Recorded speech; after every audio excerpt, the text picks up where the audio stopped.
Jumpa lagi kita di kanal YouTube satukanindonesia.com dengan saya Marulitua Silaban.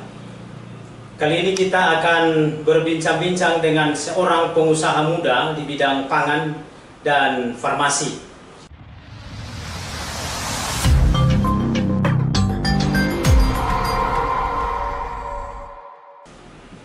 Kita sapa saja, tentunya ada tamu yang luar biasa, Pak Tayyip Demara. Salam jumpa di kanal YouTube satukanindonesia.com, Pak Tayyip Demara. Selamat datang. Terima kasih. Apa kabar, Pak Tayyip? Alhamdulillah sehat, Tuhan. Alhamdulillah. Ya, pemirsa, sepintas terkait dengan Pak Tayyip Demara ini, beliau ini adalah seorang pengusaha muda di bidang pangan dan di bidang farmasi. Nah, untuk mengetahui apa saja bidang pangan dan farmasi yang dijalankan selama ini, nanti akan kita dengarkan. Dan tentunya kehadiran Pak Tayyip Demara ini adalah untuk menyampaikan kepada publik dari pandangan pengusaha bidang pangan dan farmasi, bagaimana supaya pada pemilu presiden 2024 ini, tanggal 14 nanti, kalangan pengusaha muda pangan dan farmasi itu merindukan sosok calon presiden dan wakil presiden yang bisa membawa bangsa ini menjadi negara maju dan negara emas. Tentunya kita dengar apa yang menjadi tanggapan dan pendapat, bagaimana pandangan dari pengusaha muda. Pak Tayyip, ya boleh diceritakan, Pak Tayyip, pemirsa mau tahu, Pak Tayyip adalah seorang pengusaha di bidang pangan. Nah, apa saja yang selama ini sudah dijalankan? Ya, baik Tuhan, terima kasih. Kami ini terhimpun dari beberapa anak-anak muda yang memiliki semangat yang sama, bahwa dengan sumber daya alam yang bangsa ini, tanah air kita ini begitu subur dan begitu banyak hasil-hasil pertanian yang melimpah, hasil-hasil perikanan yang begitu menjanjikan, dan tata kelolanya tentu masih sangat dibutuhkan. Nah, teman-teman semua yang tergabung di semangat tadi itu sampai detik ini terus melakukan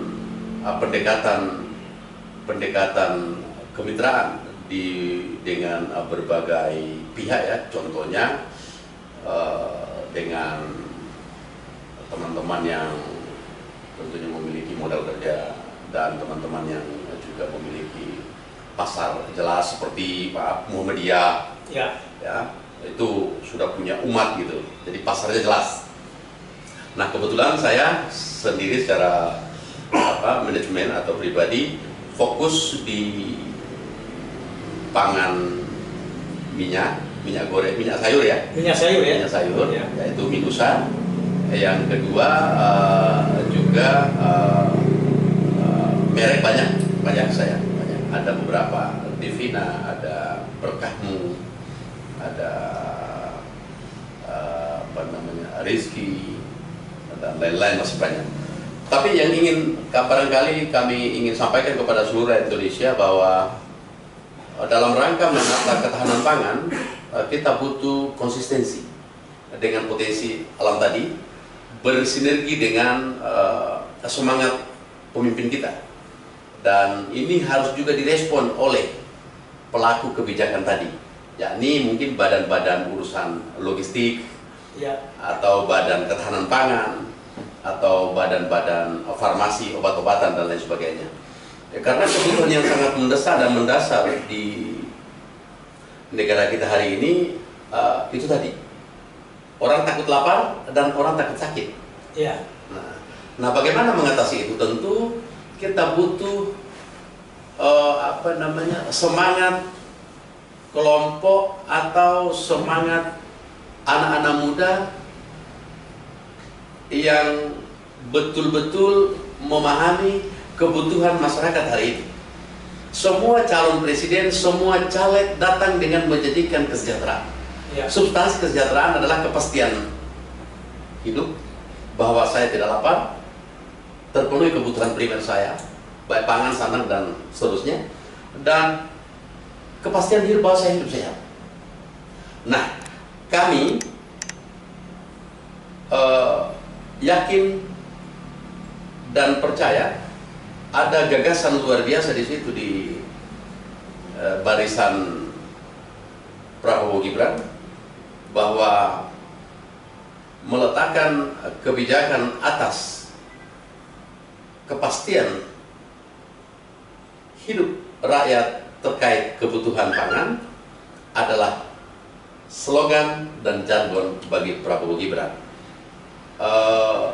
Saya sebagai anak muda tentu ingin sekali lagi mengatakan bahwa selain saya sebagai pemilik masa depan negara ini, ya, tentu saya juga harus hadir sebagai generasi yang pemilik saham politik, saham ekonomi, saham sosial. Tentu saya harus punya hasil karya. Nah, maka kami dari Pengusaha Muda Pangan dan Farmasi Indonesia mendukung dan sangat berharap besar Prabowo Gibran mampu dan merealisasikan atas komitmen-komitmen kesejahteraan rakyat melalui pangan dan farmasi. Baik. Mungkin itu dari awal. Ini luar biasa. Ya pemirsa, tentu saja penampilan Pak Muhammad Thayyib Demara ini adalah sangat menyita perhatian pemirsa. Dari pakaian jas yang dipakai hari ini dan tentunya di baju biru di dalam. Ya. Sepertinya ini boleh diceritakan. Ya, ini oleh-oleh ini pakaian, ini jas dari salah satu suku yang ada di Indonesia. Ya. Ini suku dari suku saya. Namanya suku Wawoni, salah satu suku yang ada di Sulawesi Tenggara. Ya. Suku Wawoni. Memang sengaja saya pesan khusus dan menggunakan motif ini. Dia kuning karena memang warna paling mahal itu warna kuning, katanya emas. Ya, mudah-mudahan ada juga makna dari makna kuning ini selain makna kuning ya. Baju Pak Thayyib di dalam ini biru ini. Sepertinya tadi sudah disinggung ya pemirsa ya, sudah disinggung tadi ikhtiar, doa dan tekadnya bagaimana pasangan capres nomor urut 2 Prabowo Subianto dengan wakilnya Gibran Raka Buming Raka bisa terpilih nanti pada pemilu 2024 ini, 14 Februari 2024. Ya, terima kasih Pak Thayyib. Berarti arahnya ke sana ini ya, sudah jelas ya. Ya.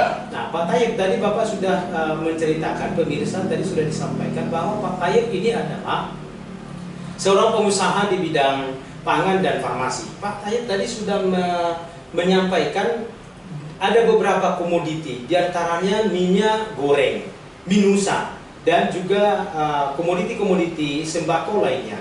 Kira-kira boleh nggak Bapak sampaikan, Bapak sebagai pengusaha, ini bisa diceritakan sudah bagaimana peredarannya di masyarakat dan kendala-kendala apa yang dihadapi, juga tentunya proyeksi ke depan melalui hasil pemilu nanti menghasilkan pemimpin yang tentunya bisa memberikan jaminan kepastian, stabilitas di bidang politik, pertahanan dan keamanan bagi kalangan pengusaha seperti Pak Thayyib. Iya, baik Tuan. Saya agak stressing nanti ini.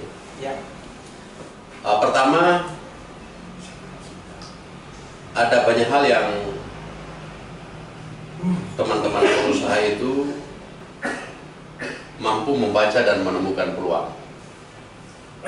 Seperti peluang ekspor dan peluang impor. Iya. Tapi bahwa teman-teman pengusaha lokal dan pengusaha dalam negeri umumnya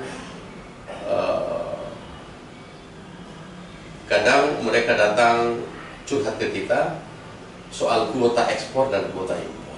Iya. Ya.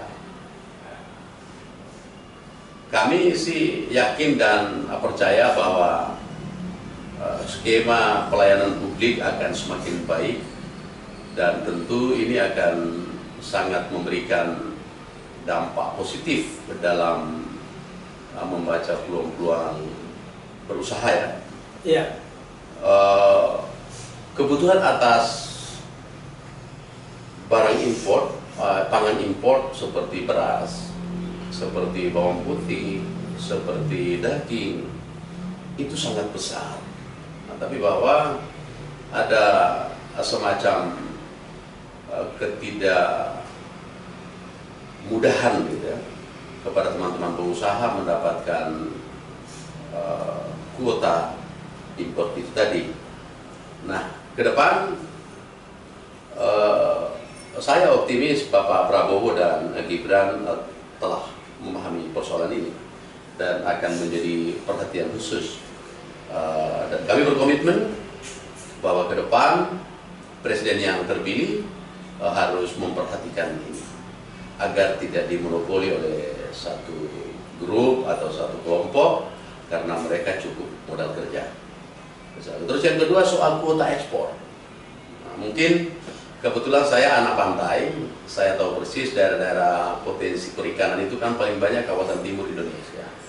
Nah, menurut saya teknologi pengolahan hasil perikanan ini harus dijadikan sebuah komitmen besar. Selain persoalan sumber daya alam lainnya, tambang, selain sumber daya alam lainnya pertanian dan lain sebagainya, perikanan menurut saya teknologinya harus ditingkatkan semaksimal mungkin. Yang berbasis apa ya? Saya pernah punya hayalan itu ingin punya pabrik apa ya, kustorik atau pengalingan ikan itu di laut, tapi kapalnya langsung ada di laut, dia nangkap langsung jadi semua.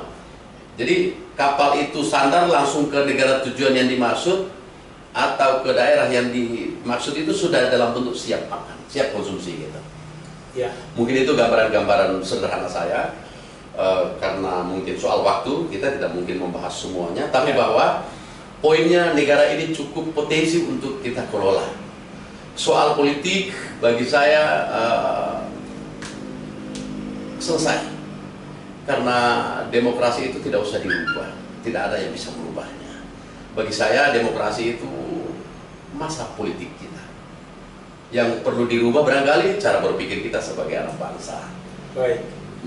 Baik, Pak Tayyip tadi sudah sedikit ya mengupas kulit-kulit bagaimana Pak Tayyip ini sebagai pengusaha di bidang pangan dan farmasi tentunya butuh seorang pemimpin yang mengerti di bidang pangan, di bidang ekspor impor dan juga tentunya hasil bumi kita baik laut dan darat itu dikelola secara maksimal dan baik, tentunya begitu Pak Tayyip ya. Nah, termasuk dengan bagaimana pengusaha seperti Pak Tayyip di bidang pangan dan farmasi ini.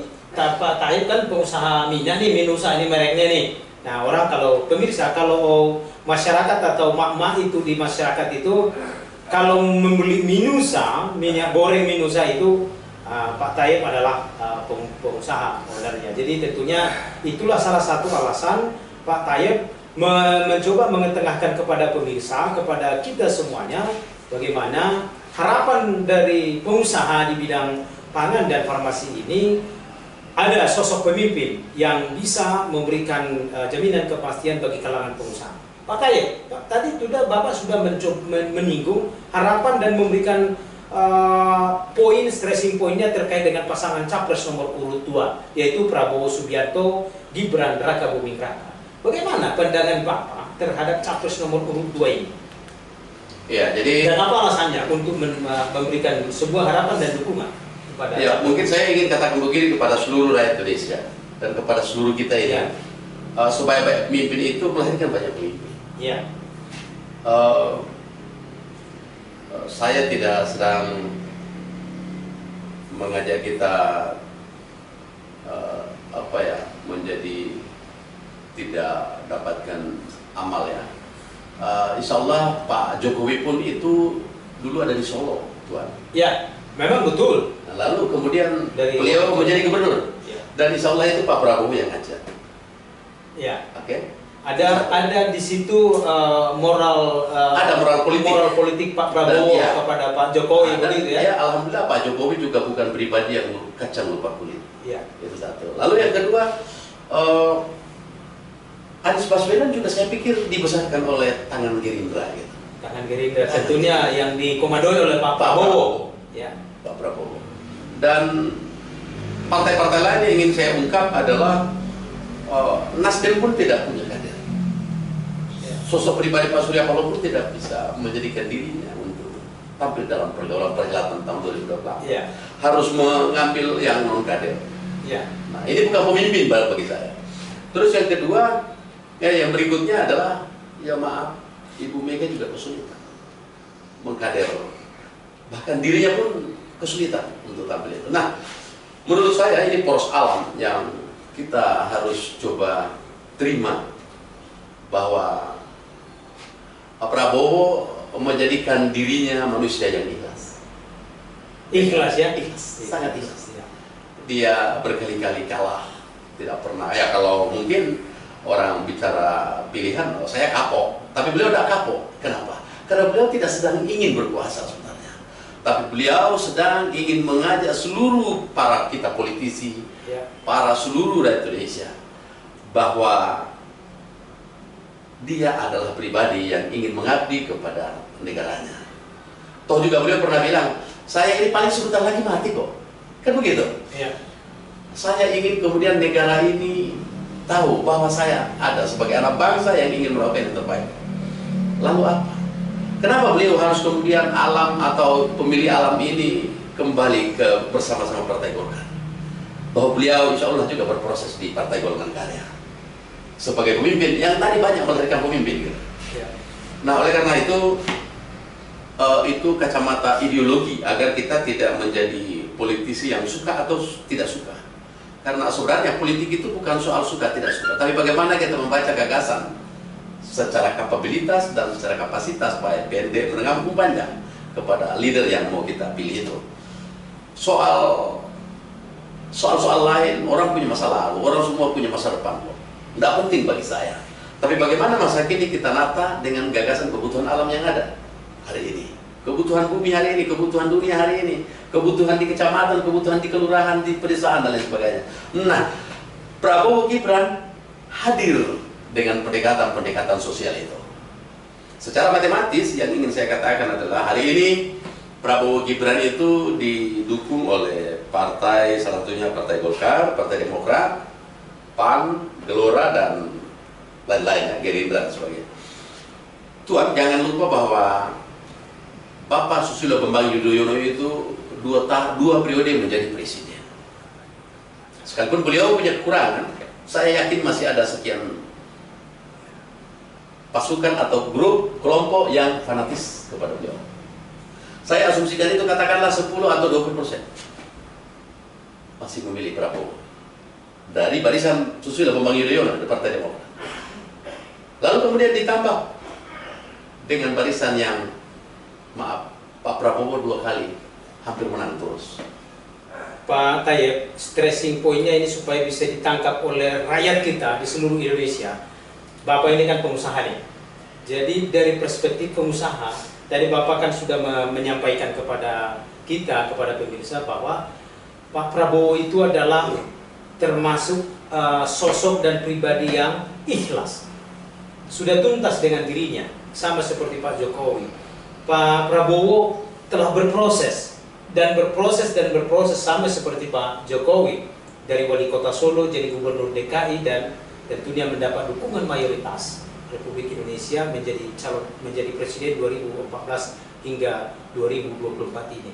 Di mata pengusaha ini, Pak Prabowo selain ikhlas, orangnya gentleman, orangnya dapat dipercaya. Dari kacamata pengusaha ini, tadi Bapak sudah menguraikan peta dukungan politik dari partai-partai. Di luar itu, barangkali dari kacamata pengusaha ini, untuk bagaimana sosoknya Pak Prabowo Gibran dan Gibran Rakabuming Raka ini adalah menjadi sosok yang dapat dipercaya untuk memimpin bangsa kita di periode 2024-2029. Bisa disampaikan? Ya, jadi ada peradaban baru dan kerinduan rakyat hari ini, dengan mungkin skema baru, energi baru, cara baru, bahkan orang baru. Jadi Pak Prabowo ini adalah termasuk yang merupakan energi baru, ya, dan akan bisa memberikan peradaban baru, membawa Indonesia maju, membawa Indonesia emas sesuai dengan visi misinya. Itulah alasannya barangkali variabel-variabel kenapa seperti Pak Tayyip ini pengusaha di bidang pangan dan farmasi mendukung dan mengharapkan kehadiran dari pasangan capres nomor urut 2 Prabowo Gibran Raka Buming Raka menjadi presiden 2024-2029, begitu Mas? Jadi kenapa di kubu lain selalu protes Gibran ini anak muda dan terlalu muda? Belum pantas katanya mereka mengatakan bahwa Gibran ini belum pantas menjadi wapres. Terus wapres yang pantas itu seperti apa? Saya bertanya. Karena tua pasti dewasa pilihan.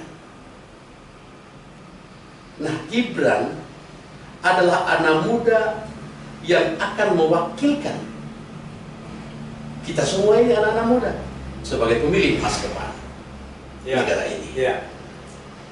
Ini yang dimaksud energi baru.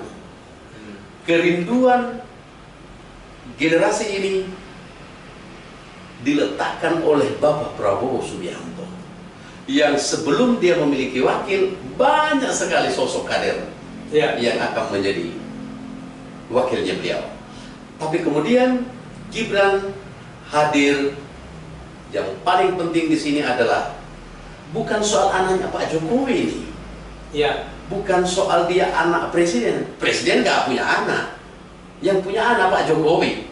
Tapi yang ingin saya katakan, Gibran adalah pribadi yang terpilih. Baik secara insting, secara naluri, secara kesempatan untuk mewarnai peradaban baru tadi, energi baru tadi itu. Yang ingin saya sinergikan dengan posisi kami hari ini sebagai pengusaha. Gibran juga mewakili anak muda mewakili anak muda. Itu, hai anak muda. Gibran ini pengusaha martabak. Betul tak? Dia tetap melakukan penjualan bisnisnya itu. Dan Pak Prabowo juga pengusaha. Insya Allah secara energi kita terus berrelasi sesuai dengan keinginan-keinginan lingkungan yang ada hari ini di sekitar kita. Saya sebagai kader muda tentu tadi saya ingin menyelesaikan bahwa kenapa kami harus optimis kemudian Pak Prabowo akan menjadi pemenang Pilpres yang akan datang, didukung oleh partai politik yang insya Allah punya pendukung fanatis. Kalau masing-masing itu 20% terburuknya terjadi, maka sudah 60% Tuhan. Dan hari ini menjamur relawan Gibran di mana-mana. Atas kerinduan tadi itu, rakyat sangat merindukan energi baru. Maaf kalau boleh saya kasih bahasa-bahasa demo, yang tua-tua ini sudah teruji. Dan insya Allah dari dulu sampai sekarang mereka bermasalah. Coba kasihkan yang muda-muda ini. Insya Allah mungkin ada muncul tadi skema baru, cara baru, pola baru. Insya Allah akan jauh lebih efektif dan efisien dalam rangka pelayanan publik. Saya jamin itu. Kenapa? Karena anak-anak muda sekarang mereka tahu bagaimana mengendalikan sistem berbasis ID tadi agar pelayanan publik tidak banyak tanya. Mereka pasti solusi. Nah, energi ini, maaf yang sudah belum masuk di zaman ini, kesulitan menyesuaikan. Nah, Prabowo hadir bersama dengan Gibran, memotong itu, kemudian memastikan bahwa masa depan yang akan datang akan diteruskan oleh generasi yang tepat. Itu barangkali Tuhan. Baik. Jadi tadi ya pemirsa sudah kita dengarkan ya alasan-alasan dari Bapak Muhammad Tayyip Demara, seorang pengusaha di bidang pangan dan farmasi. Sebetulnya sosok daripada pasangan capres nomor urut 2 Prabowo Gibran Raka Buming Raka ini adalah menjadi sosok yang sangat potensial, ada energi baru, harapan baru, dan tentunya pasangan yang sangat ideal untuk melanjutkan dan membawa bangsa Indonesia ke taraf yang lebih baik, tahap yang lebih maju, Indonesia emas. Begitu ya Pak Tayyip. Dan dalam waktu dekat, Asosiasi Pengusaha Muda Pangan dan Farmasi akan mendeklarasikan diri yang jumlahnya kurang lebih 11.000 anggotanya yang ada di Jakarta untuk memberikan dukungan kepada Prabowo Gibran. Baik, terima kasih Pak Tayyip, terima kasih untuk pemirsa. Kita sudah dengarkan tadi luar biasa paparannya.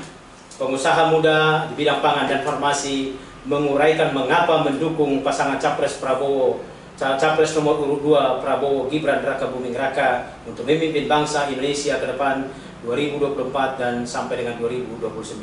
Pemirsa, jangan lupa selalu ikuti tayangan dari satukanindonesia.com, satukanindonesia.com, saluran berita pemersatu Indonesia. Terima kasih Pak Tayyip. Salam sehat, selamat berjuang, sukses untuk pengusaha muda Pak Tayyip dan teman-teman. Jangan lupa like dan subscribe. Satukanindonesia.com, saluran berita pemersatu Indonesia. Siap. Terima kasih.